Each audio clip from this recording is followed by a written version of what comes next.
রূপকে ফাঁসাতে গিয়ে রূপের হাতেই ধরা পড়ে গেল গিনি। পুরো গল্পটা জানতে হলে প্লিজ লাইক দিয়ে সঙ্গে থাকো। ইচ্ছে পুতুল সিরিয়ালে আজকে দেখতে পাবে মেঘের জ্ঞান ফিরে আসার পরেই সে নীলের সাথে কথা বলতে চায়, কিন্তু মুখে বলতে পারে না। এরপরে মেঘের মা নীলকে ডেকে দেয় মেঘের ঘরে, কিন্তু মেঘ বলে যে না, নীলকে আসতে হবে না। মেঘের মা বুঝতে পারে মেঘ যতই মুখে বলুক না কেন যে নীলের সঙ্গে সে কথা বলতে চায় না, কিন্তু সে ভেতরে ভেতরে নীলের সাথে কথা বলার জন্যই অস্থির হয়ে যাচ্ছে। এরপরে মেঘের মা নীলকে ডেকে দেয়। এদিকে গিনি দীপেন্দুর বাড়িতে চলে আসে। রূপ দীপেন্দুর বাড়িতে আসার আগেই গিনি দীপেন্দুদের একটা রুমে লুকিয়ে থাকে।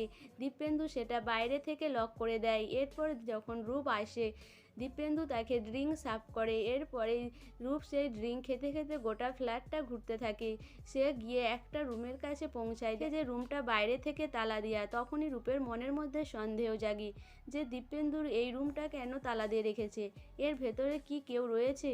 তখনই রূপ দীপেন্দুকে বলে যে তালাটা খুলতে, কিন্তু দীপেন্দু ভয় পেয়ে যায়। রূপ বলে যে দীপেন্দুর মুখটা এরকম শুকিয়ে গেল কেন, সে এই ঘরের ভেতরে কি এমন লুকিয়ে রেখেছে যে তালা খুলতে বলতেই তার মুখটা শুকিয়ে গেল। কিন্তু দীপেন্দু রূপকে ভুল প্রমাণ করার জন্য চাবি আনতে যায়। যে সে রূপকে বলে ঠিক আছে, আমি রুমটা খুলছি।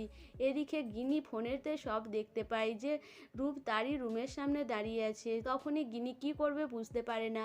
এরপরে গিনি আলমারির ভেতরে গিয়ে লুকিয়ে পড়ে। রূপ রুমের ভিতরে ঢুকে এরপর দীপেন্দু লাইট জ্বালিয়ে দেয়। রূপ গোটা রুমটা ভালো করে খুঁজতে থাকে, কিন্তু কিছুই দেখতে পায় না। তারপরে রূপ তার মনে হয় যেন একটা লেডিস পারফিউমের গন্ধ পাচ্ছে। সে দীপেন্দুকে বলে তার কি গার্লফ্রেন্ডকে সে লুকিয়ে রেখেছে নাকি রূপের কাছ থেকে। এই কথাটা শুনে দীপেন্দুর মুখ শুকিয়ে যায়। তারপরে রূপ বলে যে তুই ভয় পেয়ে গেলি নাকি। দীপেন্দু বলে আমার কোনো গার্লফ্রেন্ড থাকতে পারে, তোর মতো স্মার্ট নাকি যে আমার কোনো গার্লফ্রেন্ড থাকবে।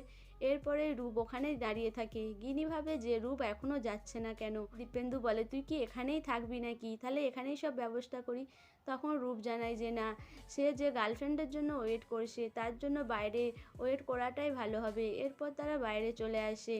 গিনি হাঁপ ছেড়ে বাঁচে। গিনি আলমারির ভেতর থেকে বেরিয়ে আসে।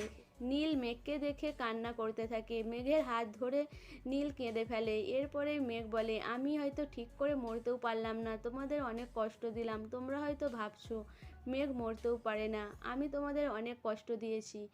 তখন নীল বলে আমি এখানে এসেছি বলে মেঘ তোমার কি এসব বেশি করে মনে হচ্ছে? তুমি কি আমার জন্য কষ্ট পাচ্ছ? আমি কি চলে যাব? যখন চলে যেতে যাবে তখনই মেঘ হাত ধরে নেয়। নীলকে জিজ্ঞাসা করে মেঘ যে তুমি মন্দিরে গিয়েছিলে কেন, তুমি তো কোনোদিনও এইসব বিশ্বাস করনি। তখন নীল জানায় ডাক্তার জানিয়েছিল যে মেঘের বাঁচার কোনো আশা নেই। তখন নীল কি করবে বুঝতে পারে না, তাই সে লোকের কথা শুনে ওই মন্দিরে গিয়েছিল যাতে মেঘ সুস্থ হয়ে যায় সেটা ভেবে, আর তাই সেখান থেকে ফুল এনে মেঘের কপালে দিয়েছিল। মেঘ এই কথাটা শুনেই মেঘের চোখ দিয়ে জল গড়িয়ে পড়ে। তো বন্ধুরা, মেঘ তো সুস্থ হয়ে গেল, কিন্তু গিনি কি আবার কোনো বিপদে পড়তে চলেছে? রূপ কি বুঝতে পারবে যে তার কোনো শত্রু এই ঘরেই রয়েছে? সে কি গিনিকে হাতে নাতে ধরতে পারবে? তোমাদের কি মনে হয় অবশ্যই আমাকে কমেন্ট করে জানাবে। আর আমার ভিডিওটা ভালো লাগলে প্লিজ সাবস্ক্রাইব করে দিও, আর লাইক কমেন্ট শেয়ার করো।